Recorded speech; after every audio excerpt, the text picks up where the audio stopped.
Bueno, hola, buenas tardes, buenos días. Eh, Hoy vamos a hablar vamos a continuar con los nutrientes, específicamente con micronutrientes y específicamente dentro de los micronutrientes, el boro. Así es que con esto finalizaríamos el tema de nutrientes. Entonces, eh, tenemos acá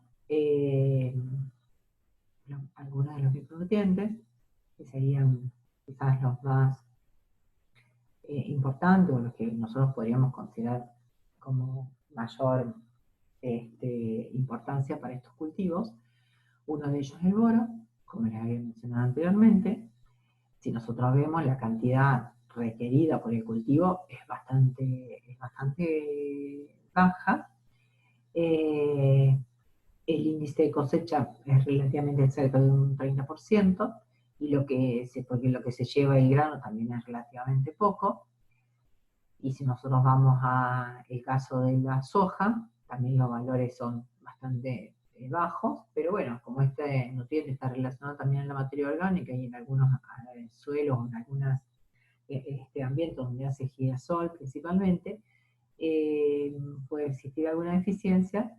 Se está estudiando, no voy a decir bastante, pero hay estudios referidos principalmente al girasol y también al maní. Los otros micronutrientes, cobre, manganeso, molibdeno, están relacionados a la fijación biológica de nitrógeno, así que también a veces aparece para las leguminosas como un nutriente necesario o que se aplica conjuntamente para mejorar la fijación biológica. Y el zinc, que es un micronutriente muy importante porque es cofactor de más de 2000 enzimas, y bueno, como cofactor es muy importante para la vida de las plantas para que puedan cumplir su ciclo.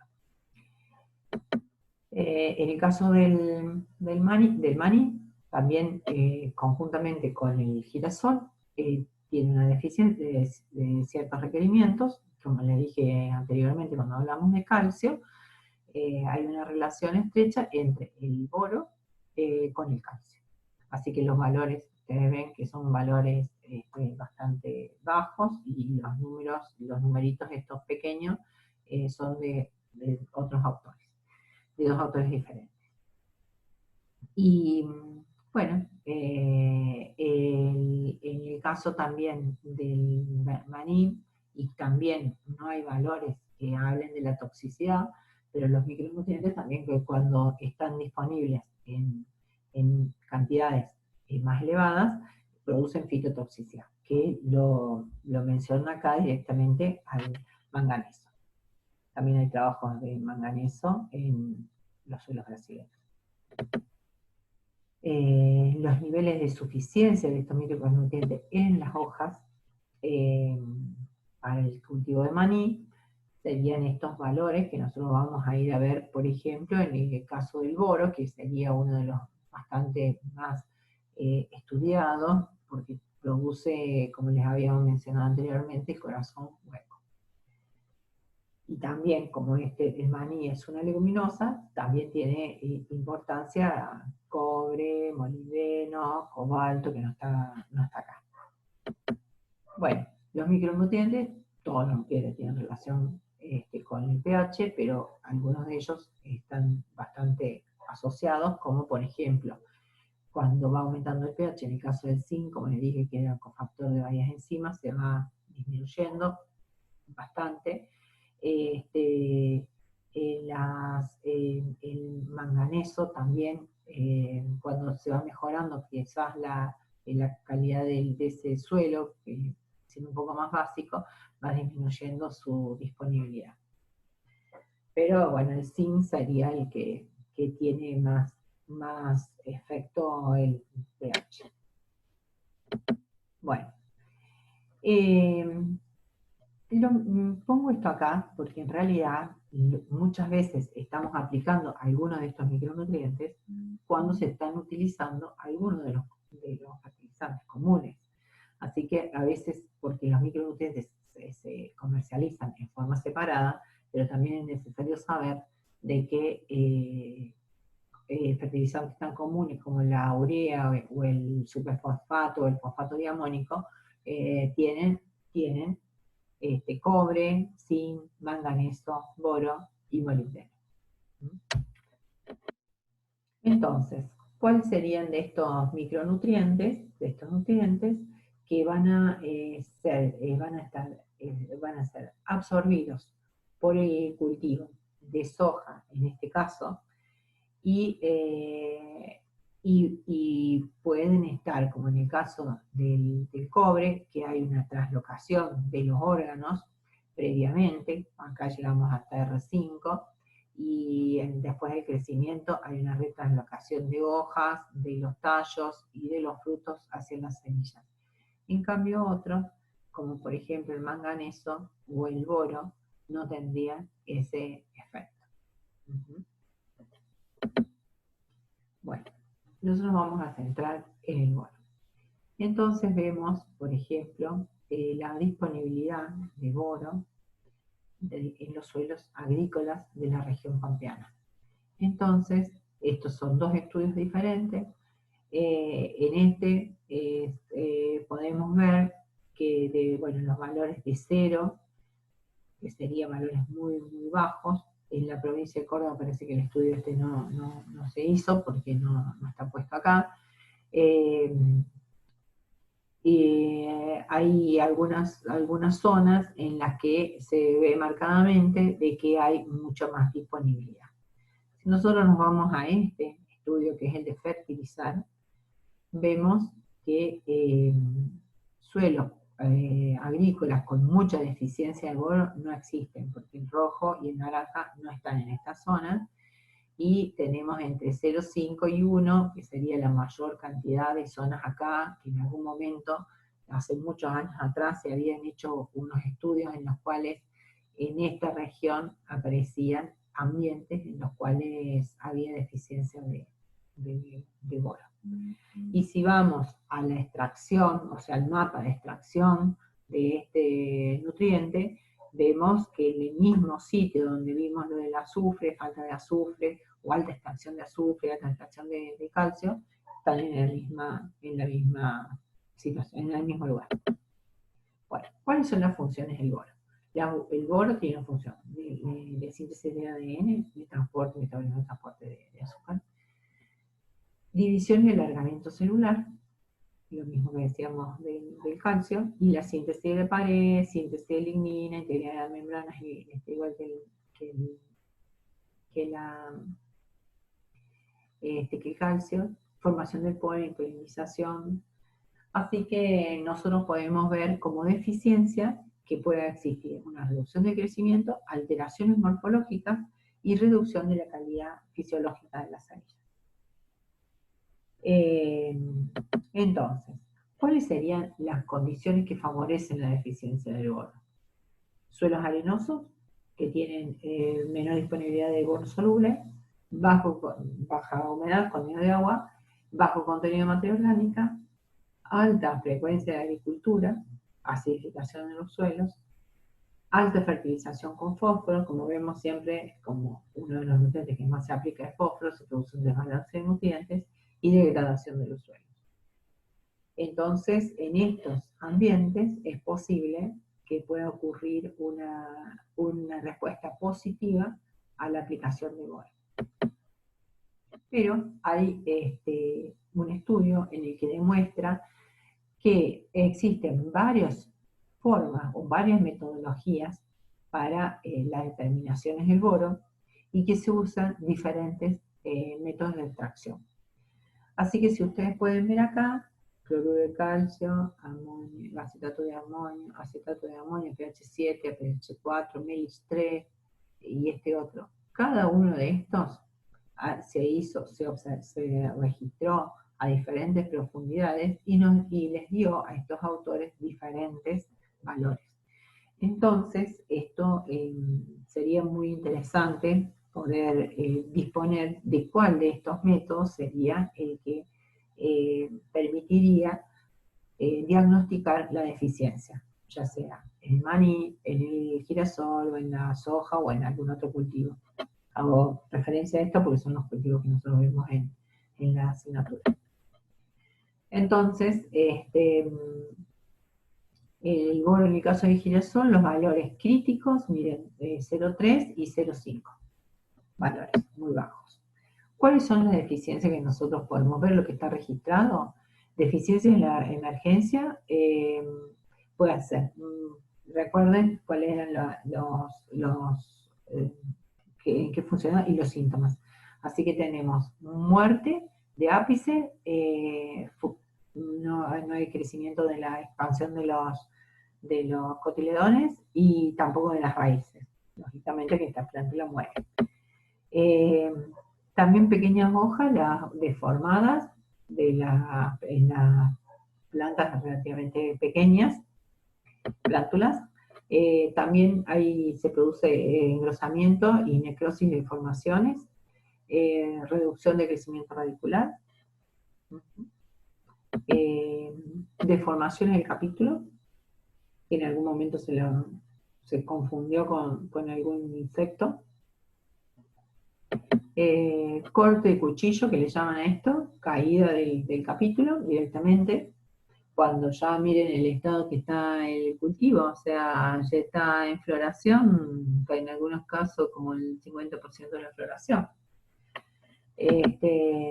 Y otros efectos de la deficiencia del boro es la formación de grietas y entrenudos cortos en los tallos, así que también el soporte que sería del capítulo ya no existe.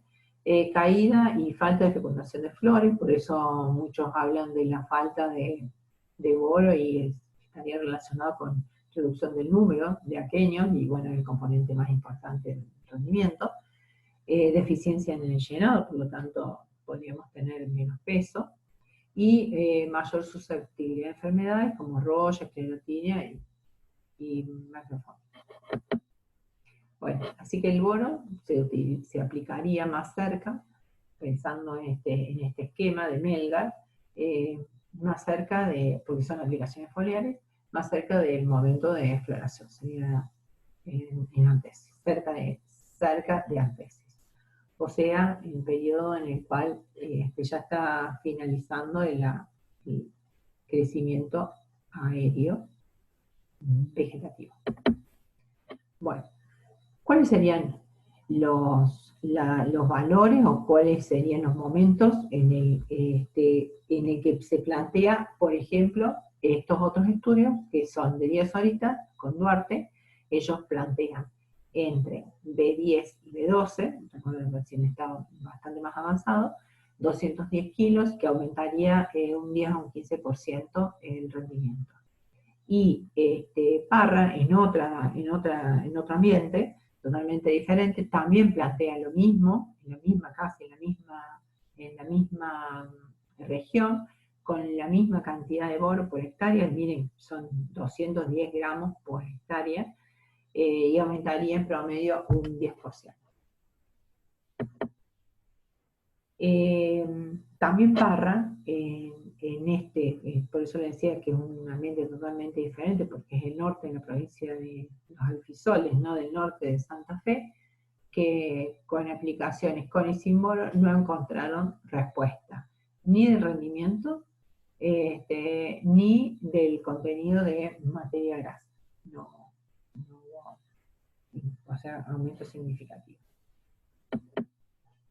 Bueno, en el caso del maní, como dice acá, como les decía recién, antes, que la deficiencia es también como el exceso.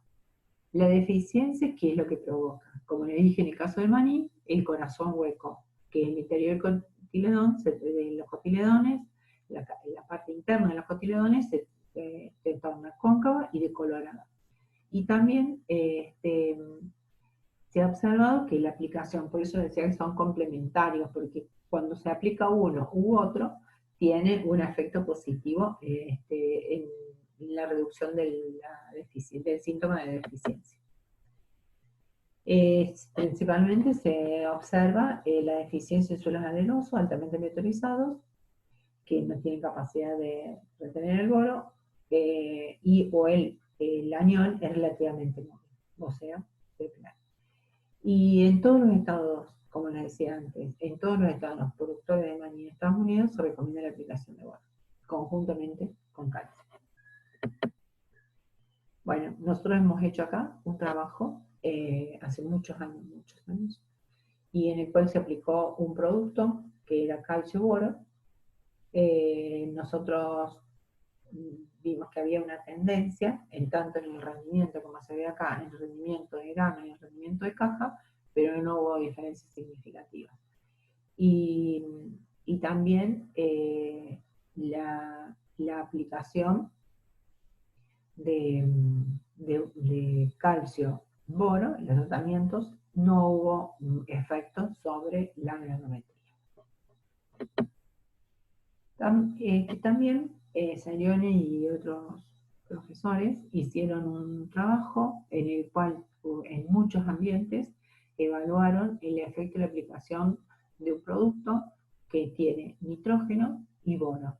¿Y qué es lo que observaron? Que a medida que mejora el ambiente, el efecto del boro es, de este producto, ¿no? Se manifestaba, o sea, que la calidad del ambiente tiene una relación estrecha con la respuesta de este producto. Por eso también podría estar relacionado con esto, que en algunos trabajos lo que muestra en aplicaciones de boro conjuntamente con nitrógeno y fósforo. El boro también puede haber deficiencias en soja, se han mostrado estos en la pampa, deformaciones, ustedes ven deformaciones de la planta, de los tallos y de las hojas, mucho más deformadas. Y se ha visto, esto es acá cerca de Justiniano Pose, aplicaciones de boro hasta 240, y digamos, ¿no? Por hectárea, y no hubo efecto sobre el rendimiento ni en el peso de 100. Y en las determinaciones en el grano y en la hoja, si bien hay un pequeño incremento, en el caso de la hoja, no hay diferencias significativas y los valores en el grano son bastante erráticos. Y los valores en los suelos, en el contenido de los suelos, estarían por arriba de los valores considerados críticos. Bueno, otro nutriente que es importante, como les decía al inicio, que es la fijación biológica de nitrógeno, que es el molibdeno, y puede haber deficiencia en suelos ácidos.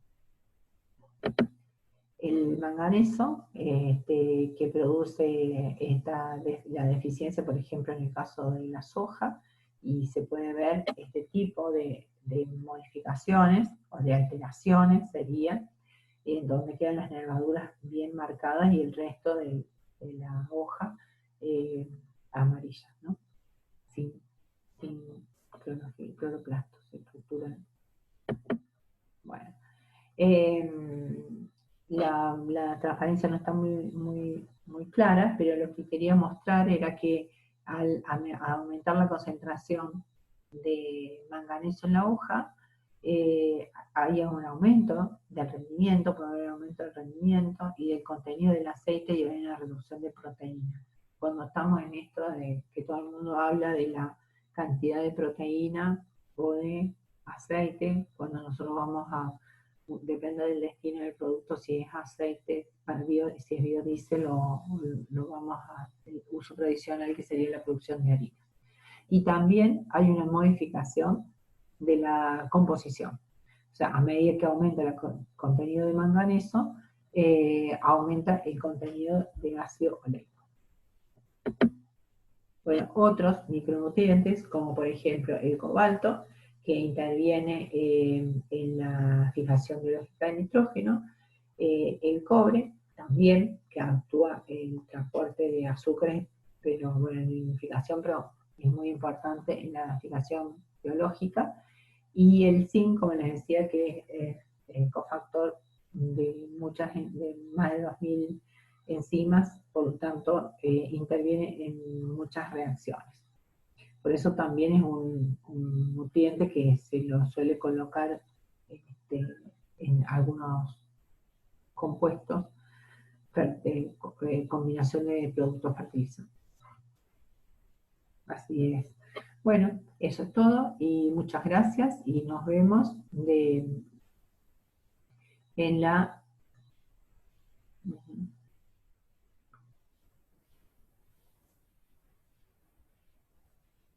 Bueno.